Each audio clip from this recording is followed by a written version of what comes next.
semua, perkenalkan nama saya Rizka Prameswari Putri dari Prodi Pendidikan Fisika 2019 Universitas Sultan Ageng Tirtayasa. Video ini dibuat untuk memenuhi tugas mata kuliah pembelajaran fisika sekolah 3. Selamat nonton!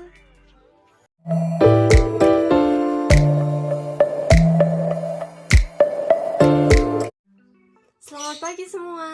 Pagi, Miss. Bagaimana kabar kalian hari ini? Alhamdulillah baik, Miss. Oke, Miss berharap kalian semua sehat dan tetap antusias mengikuti pembelajaran pada hari ini ya. Sebelum kita memulai pembelajaran, ada baiknya jika kita berdoa terlebih dahulu. Berdoa mulai. Rabbi zidni ilma warzuqni fahma. Selesai. Oke, ada yang tidak hadir hari ini? Hadir semua, Miss. Oke, karena semuanya sudah siap, langsung saja kita mulai pembelajarannya ya. Baik semuanya, sebelum kita membahas materi pada hari ini, Miss ingin bertanya terlebih dahulu ya.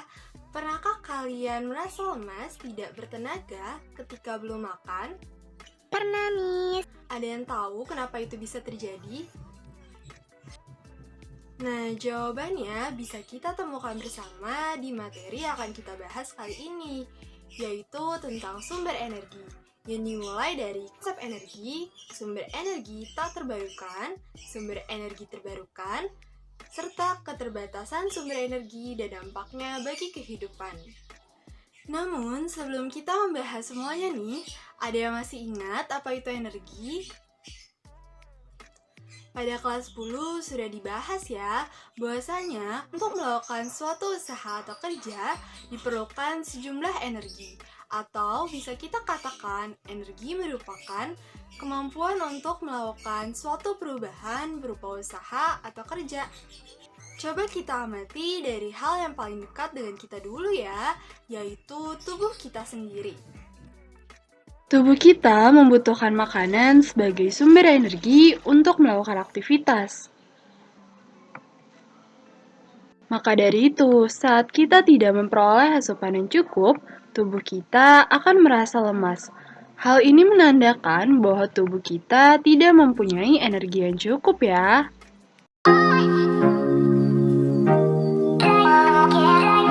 Energi terdiri dari beberapa bentuk loh. Ada energi mekanik, energi kimia, energi listrik, energi radiasi, dan energi nuklir. Hukum kekekalan energi menyatakan bahwa energi tidak dapat diciptakan atau dimusnahkan. Energi hanya dapat berubah bentuk dari satu bentuk ke bentuk lainnya. Energi itu ada banyak jenisnya. Ada berdasarkan asal energinya, dan berdasarkan ketersediaannya di alam. Namun kali ini, kita akan fokus membahas jenis-jenis energi berdasarkan ketersediaannya di alam. Nah, menurut kamu nih, kalau berdasarkan ketersediaannya di alam, energi bisa dibagi jadi berapa? Iya, betul. Jadi dua ya. Ada energi tak terbarukan dan energi terbarukan. Tapi sekarang kita fokus ke energi tak terbarukan dulu ya. Energi tak terbarukan itu energi yang berasal dari sumber daya alam yang terbatas. Sehingga jika dieksploitasi terus-menerus, pada suatu saat energi ini bakalan habis. Sedangkan sumber energi tak terbarukan merupakan sumber energi yang dapat menghasilkan energi tak terbarukan. Nah, apa aja sih sumber energi tak terbarukan? Sumber energi tak terbarukan yang akan kita bahas ada 4 nih. Yang pertama, energi batu bara. Kedua, energi minyak bumi. Ketiga, energi gas alam. Yang mana ketiganya ini termasuk ke dalam energi fosil karena terbentuk dari endapan dan proses penguraian makhluk hidup selama berjuta-juta tahun. Terus yang keempat itu ada energi nuklir. Nah, keempatnya ini bakalan kita bahas satu persatu dimulai dari energi batu bara. Kamu pernah lihat gak batu bara itu kayak Yang gimana? bentuknya padat dan berwarna coklat tua kehitaman itu bukan, Miss? Iya betul, batu bara itu kayak gini nih.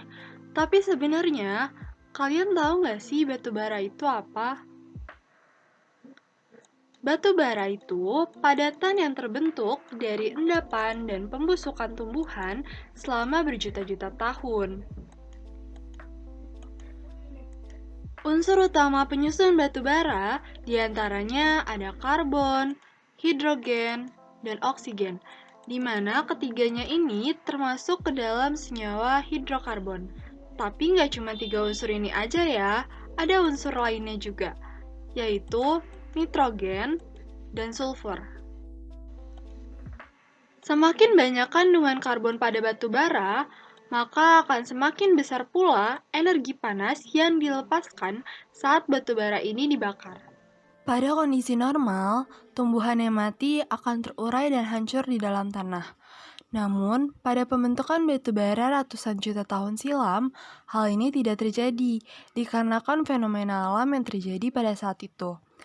Berdasarkan penelitian, hutan yang ada di ratusan juta tahun yang lalu tersebut tertimbun oleh banjir, lumpur, dan lainnya. Sehingga energi karbohidrat di dalam tanaman terkunci dan tidak dapat terurai oleh alam. Selama jutaan tahun, lapisan tanah di atas tanaman-tanaman hutan tadi akan terus-menerus meningkat dan menciptakan tekanan yang sangat besar. Ditambah dengan panas yang berasal dari dalam bumi, secara perlahan tanaman-tanaman tadi akan membentuk batu bara. Proses pembentukan batu bara sangat mempengaruhi kualitas dari batu bara itu sendiri. Semakin padat batu bara akibat tekanan yang dialaminya, maka akan semakin tinggi pula kualitasnya.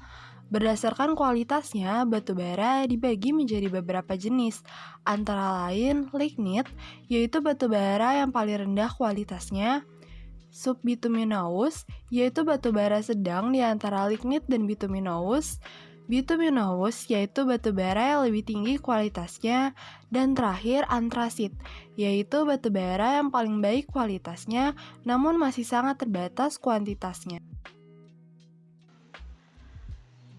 Batu bara merupakan salah satu sumber energi terpenting bagi dunia yang digunakan sebagai bahan bakar pembangkit listrik, hampir sebesar 40% di seluruh dunia.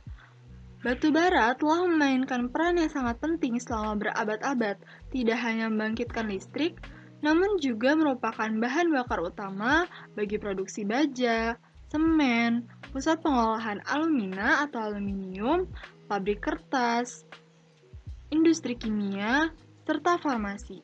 Selain itu, terdapat produk-produk hasil sampingan dari batu bara, seperti sabun, aspirin, zat pelarut, warna, plastik, dan fiber. Ada yang tahu apa itu minyak bumi? Minyak bumi itu cairan kental berwarna gelap yang terbentuk dari endapan fosil berupa tumbuhan laut dan plankton, yang mana keduanya ini tertimbun di dasar laut selama berjuta-juta tahun. Minyak bumi ini tersusun atas senyawa hidrokarbon kompleks ya. Secara umum, minyak bumi dibagi menjadi 2 jenis. Ada light crude oil, yang mana merupakan minyak mentah ringan dengan kadar logam dan sulfur yang rendah, berwarna terang, encer, dan memiliki viskositas yang rendah. Kemudian ada heavy crude oil, yang merupakan minyak mentah berat dengan kadar logam dan sulfur yang lebih tinggi daripada light crude oil tadi, sehingga harus dipanaskan agar meleleh. Untuk maksimalin potensi dari minyak bumi, kita bisa gunain metode distilasi bertingkat, yang mana bertujuan untuk memisahkan minyak bumi berdasarkan karakteristik senyawa dan titik didihnya. Berikut ini prosesnya. Pertama, minyak mentah dipanaskan dalam boiler menggunakan uap air bertekanan tinggi sampai suhu 600 derajat Celcius. Uap minyak mentah yang dihasilkan kemudian dialirkan ke bagian bawah menara penyulingan. Dalam menara ini, uap minyak mentah bergerak ke atas melewati pelat-pelat. Dalam pergerakannya, uap minyak mentah akan menjadi dingin. Sebagian uap akan mencapai ketinggian di mana uap tersebut akan terkondensasi membentuk zat cair. Zat cair yang diperoleh dalam suatu kisaran suhu tertentu ini disebut sebagai fraksi. Fraksi yang mengandung senyawa-senyawa dengan titik didih tinggi akan terkondensasi di bagian bawah menara penyulingan, sedangkan fraksi dengan titik didih rendah akan terkondensasi di bagian atas menara. Sebagai fraksi dari menara penyulingan selanjutnya dialirkan ke bagian kilang minyak lainnya untuk proses konversi. Dari proses distilasi bertingkat ini, bakalan dihasilin fraksi-fraksi minyak bumi. Berdasarkan fasenya, ada 3 golongan nih, yaitu golongan fraksi gas, cair, dan padat. Yang mana dari setiap fraksinya bisa digunain sebagai bahan bakar atau produk-produk turunan lainnya. Pada golongan fraksi gas, bisa dihasilkan LPG, yang mana kita tahu ya, LPG ini bisa digunain sebagai bahan bakar rumah tangga. Yang kedua, fraksi cair merupakan fraksi dengan pemanfaatan paling banyak karena pada fraksi ini dihasilkan petroleum ether yang bisa dimanfaatkan untuk dry cleaning dalam usaha laundry, bensin sebagai bahan bakar kendaraan, nafta sebagai bahan pembuatan thinner cat, aftur sebagai bahan bakar pesawat, kerosin sebagai bahan bakar diesel, dan terakhir, minyak pelumas untuk pelumas kendaraan. Nah, golongan yang terakhir yaitu fraksi padat bisa dihasilkan parafin sebagai bahan pembuatan lilin dan korek api, serta residu yang berguna sebagai bahan bakar pembuatan aspal. Menurut kamu nih, apa sih gas alam itu?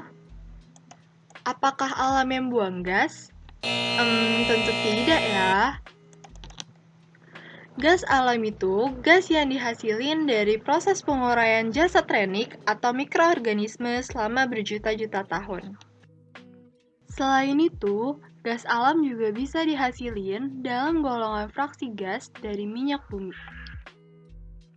Terus, apa aja sih kandungan dari gas alam?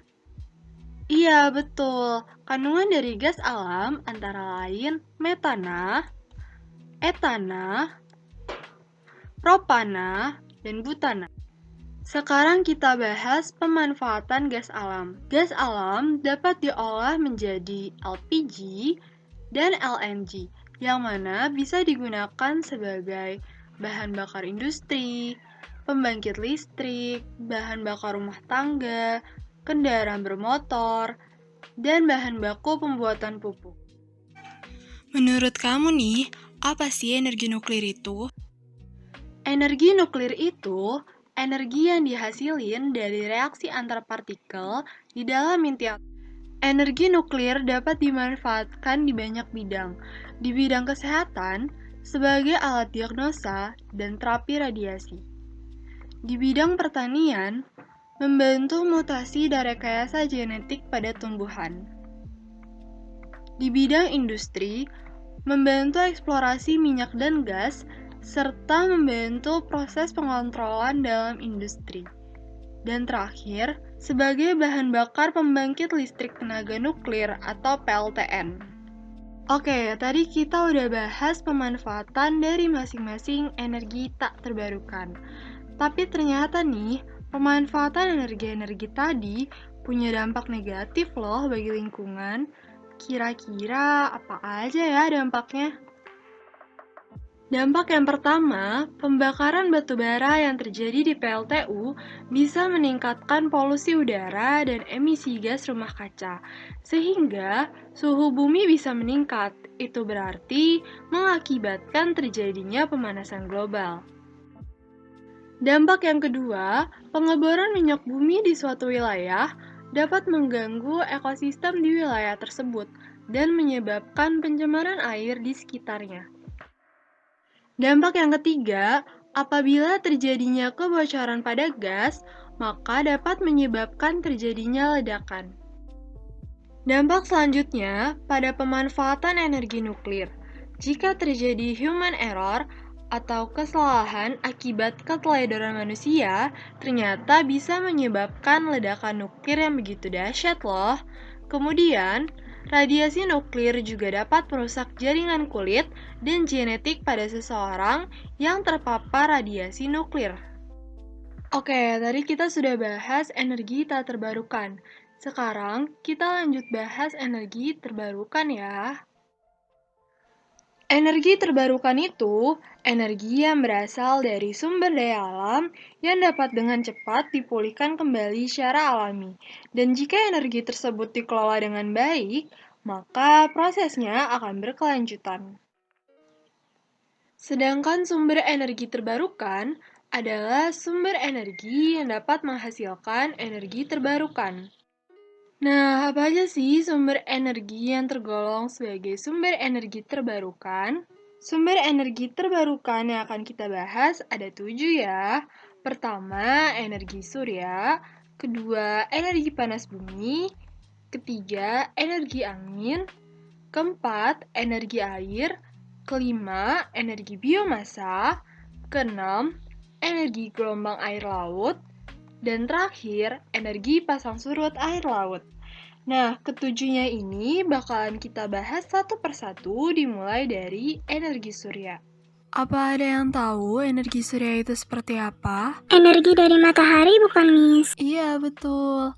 Energi surya adalah energi yang berasal dari sinar dan panas matahari. Energi surya merupakan energi terbarukan yang paling potensial untuk diterapkan di Indonesia, karena wilayah Indonesia berada pada garis khatulistiwa, sehingga mendapat penyinaran sinar matahari yang baik. Potensi energi surya di Indonesia sangat besar, yakni sekitar 4,8 kWh per meter persegi atau setara dengan 112.000 GWp. Namun yang dimanfaatkan baru sekitar 10 MWp. Untuk memanfaatkan potensi energi surya, ada 2 macam teknologi yang dapat digunakan, yaitu teknologi energi surya fotovoltaik untuk memenuhi kebutuhan energi listrik seperti pompa air, televisi, telekomunikasi, dan lainnya, dan kapasitas total kurang lebih 6 MW. Serta teknologi energi surya termal untuk memasak atau kompor surya, mengeringkan hasil pertanian seperti perkebunan, perikanan, kehutanan, tanaman pangan, dan memanaskan air. Energi surya dapat dimanfaatkan untuk banyak hal, seperti bahan bakar pembangkit listrik tenaga surya atau PLTS, bahan bakar kendaraan, yang mana kendaraan bertenaga surya diperkirakan akan menjadi alat transportasi yang banyak digunakan di masa depan, dan membantu aktivitas manusia seperti sumber pencahayaan dan berjemur. Menurut kamu nih, apa sih energi panas bumi itu? Energi panas bumi sering disebut energi geotermal. Energi ini dihasilkan dan disimpan di dalam bumi kira-kira pada kedalaman 6.400 km dari permukaan bumi. Energi dihasilkan dari aktivitas tektonik di dalam bumi atau dari panas matahari yang diserap oleh permukaan bumi. Syarat pembentukan panas bumi ada 4. Pertama, sumber energi yang besar atau heat source. Kedua, fluida panas. Ketiga, reservoir untuk mengakumulasinya panas. Dan terakhir, lapisan penudung terakumulasinya panas. Pemanfaatan energi geotermal dibagi jadi 2. Yang pertama, secara langsung, yang mana dijadikan sebagai pembangkit listrik tenaga panas bumi atau PLTP, dan secara tidak langsung, yakni agroindustri seperti budidaya kentang dan jamur, proses industri seperti pengeringan teh, dan tempat wisata seperti pemandian air panas. Energi ini memiliki kelebihan dan kekurangan. Untuk kelebihannya, ramah lingkungan, lebih efektif dari energi fosil, dan tidak bergantung pada cuaca. Sedangkan kekurangannya, biayanya mahal, hanya dapat dibangun di sekitar lempeng tektonik, dan diduga dapat mempengaruhi kestabilan tanah di area sekitarnya.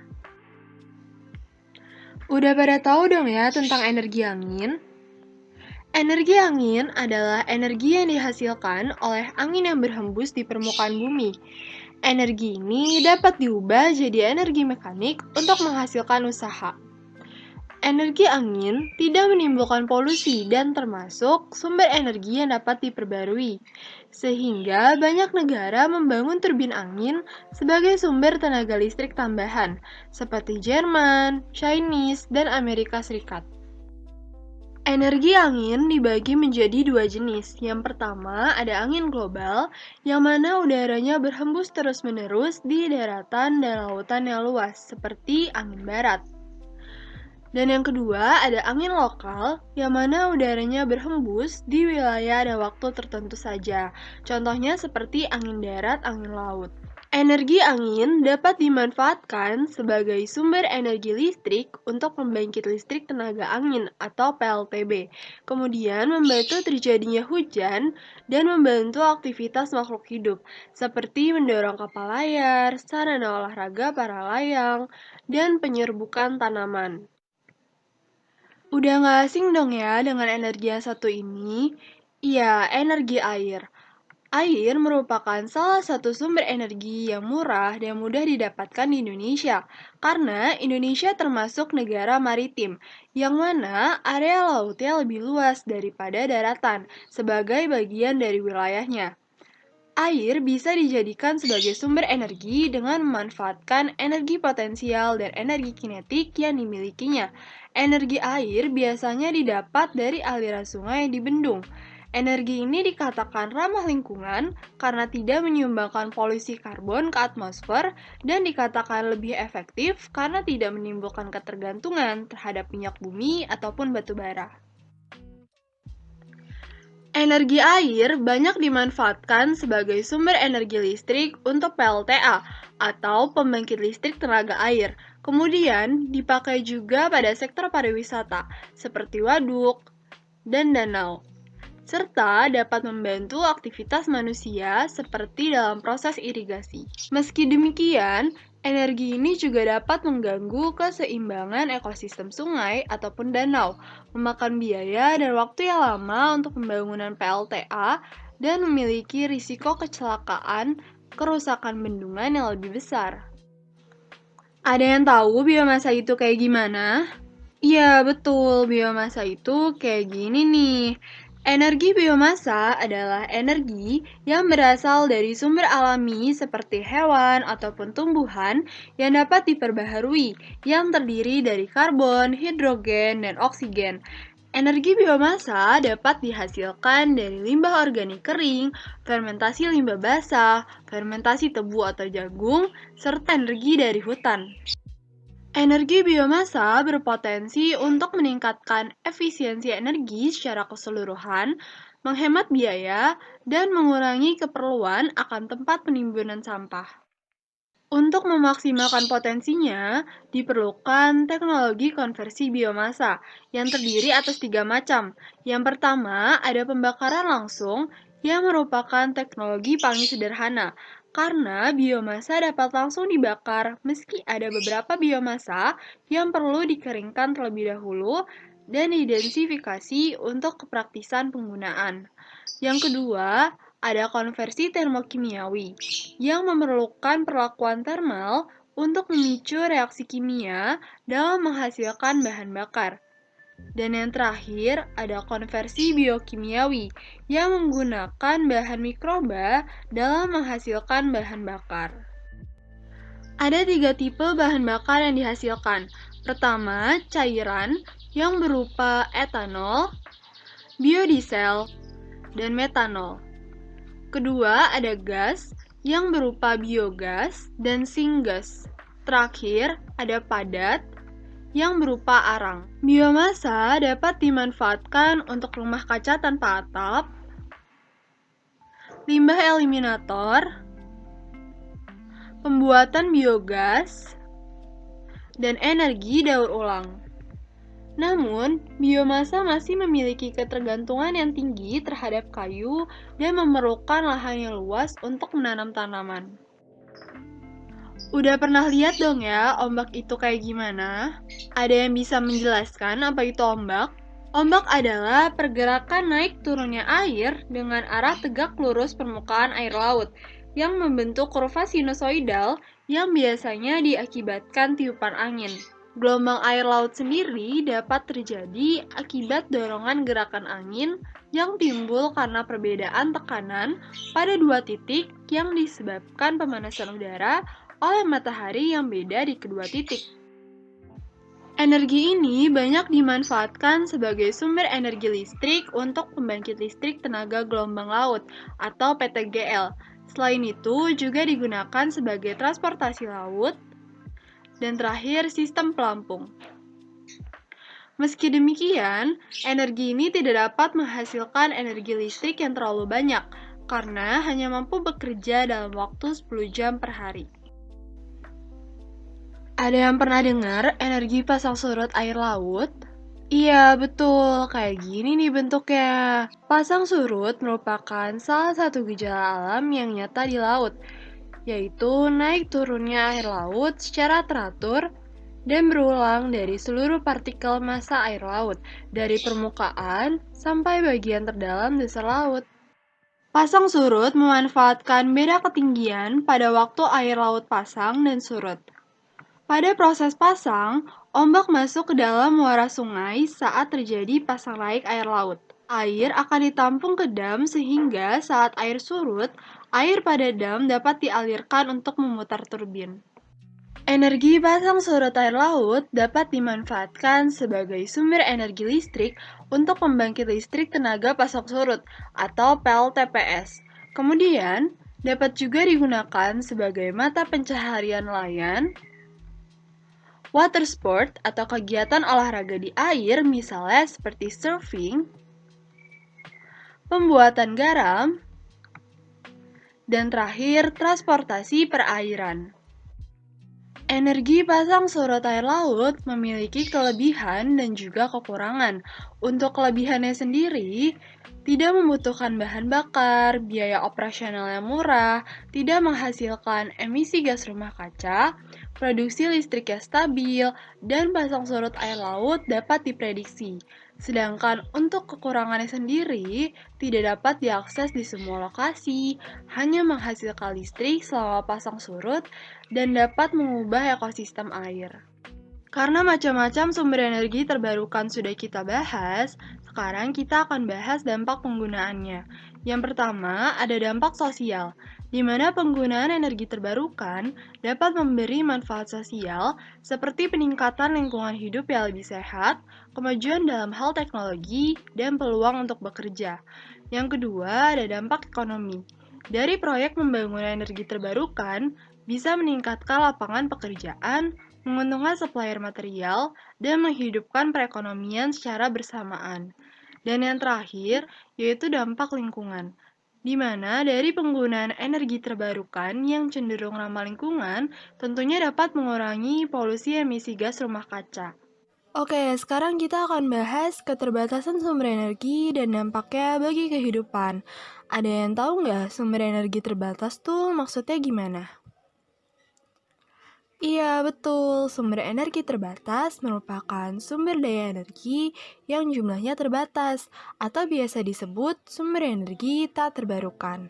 Sumber energi ini telah lama dipakai manusia untuk memenuhi kebutuhannya, dan hingga saat ini pemanfaatannya masih mendominasi di Indonesia. Tentunya akan menjadi masalah yang serius, bukan? Mengingat energi tak terbarukan jumlahnya terbatas dan tidak dapat diperbarui, ditambah cadangan energi ini pun suatu saat akan habis jika tidak dimanfaatkan secara optimal dari sekarang. Keterbatasan sumber energi dapat mengakibatkan sumber energi akan cepat habis, di mana sifat ketergantungan manusia seiring dengan meningkatnya populasi manusia membuat mereka tidak punya pilihan lain selain terus-menerus menambang alam. Selain itu, karena sumber energi jumlahnya terbatas, maka banyak orang yang mencoba memperebutkannya sehingga dapat memperoleh keuntungan yang besar dari usaha tambang tersebut. Hal ini tidak boleh terus dibiarkan ya, karena dapat membahayakan lingkungan dan juga makhluk hidup, sehingga perlu dicari solusi serta penanggulangan yang tepat. Karena pembahasan materinya telah selesai, sekarang kita coba kerjakan soal bersama ya. Soal yang pertama, bagaimana bunyi hukum kekekalan energi? Ada yang masih ingat? Iya betul, ini tadi sudah disampaikan ya, bahwa hukum kekekalan energi mengatakan energi tidak dapat diciptakan atau dimusnahkan. Energi hanya dapat berubah bentuk dari satu bentuk ke bentuk lainnya. Soal yang kedua, energi yang berada di lapisan bawah batuan dan memiliki 3 golongan fraksi adalah... Ada yang bisa jawab? Iya, betul. Jawabannya energi minyak bumi ya. Karena energi ini berada di lapisan bawah batuan dan memiliki 3 golongan fraksi, yaitu padat, cair, dan gas. Soal yang ketiga, untuk memaksimalkan potensi energi surya dalam memenuhi kebutuhan energi listrik, manakah di bawah ini yang termasuk cara pemanfaatan yang tepat? Ada yang tahu jawabannya? Iya, benar. Jawabannya teknologi surya fotovoltaik. Karena teknologi ini berguna untuk mengubah atau mengkonversi radiasi matahari menjadi energi listrik ya. Soal yang terakhir, sumber energi terbarukan merupakan sumber energi yang tidak pernah habis jika dibandingkan dengan sumber energi fosil. Berdasarkan analisis kamu nih, mengapa hal tersebut bisa terjadi? Ada yang ingin mencoba jawab? Iya, betul ya. Sumber energi terbarukan tidak pernah habis jika dibandingkan dengan sumber energi fosil. Karena sumber energi terbarukan merupakan sumber energi alam yang dapat digunakan secara bebas, bisa diperbarui terus-menerus, dan jumlahnya tidak terbatas. Sedangkan sumber energi fosil bisa habis digunakan karena energi fosil ini berasal dari sisa-sisa hewan dan tumbuhan yang sudah mati jutaan tahun yang lalu. Dan jika sudah habis, energi fosil ini tidak bisa didapatkan lagi.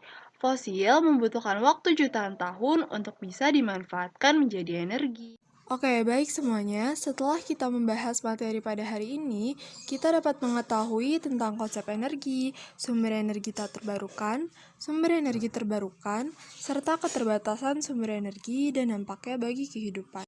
Untuk mengecek sejauh mana pemahaman kalian terhadap materi ini, terdapat 4 soal yang harus kalian kerjakan dalam waktu 20 menit dan dikirim via email. Oke teman-teman, gimana nih pembelajarannya? Ada yang masih bingung atau ingin ditanyakan? Atau sudah paham? Cukup nih, sudah paham. Oke, bagus. Alhamdulillah. Miss berharap kalian semua bisa mempelajarinya lagi lebih dalam di rumah ya. Baik, sebelum kita mengakhiri pembelajaran, ada baiknya jika kita berdoa terlebih dahulu. Berdoa dimulai. Allahumma inni astaudi'uka ma 'allamtanihi fardudhu ilayya inda hajati wala tansanihi ya rabbal alamin. Selesai. Terima kasih atas perhatiannya. Kurang dan lebihnya mohon maaf. Wassalamualaikum warahmatullahi wabarakatuh.